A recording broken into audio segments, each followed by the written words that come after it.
नमस्कार. चला आज आपण ओल्या नारळाच्या खमंग व खुसखुशीत वड्या बनवूया. तर हे नारळ खिसून घ्यायचं आहे. 2 वाट्या खिस तयार केलेला आहे. तर कढई गॅसवरती ठेवून कढई गरम झाल्यानंतर तूप 1 चमचा टाकलेला आहे. त्यामध्ये 2 वाटी खिस टाकायचा आहे. त्याच वाटीने 1 वाटी साखर टाकून हे कमी गॅसवरती मिक्स करून घ्यायचं आहे परतून. त्यामध्ये विलायची जायफळ पावडर टाकलेली आहे स्वाद वाढण्यासाठी आपल्या वडीचा.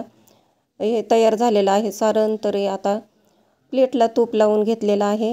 हे मिश्रण प्लेटवरती टाकून हे उलटण्याने चांगलं पसरून घ्यायचं आहे प्लेटवरती.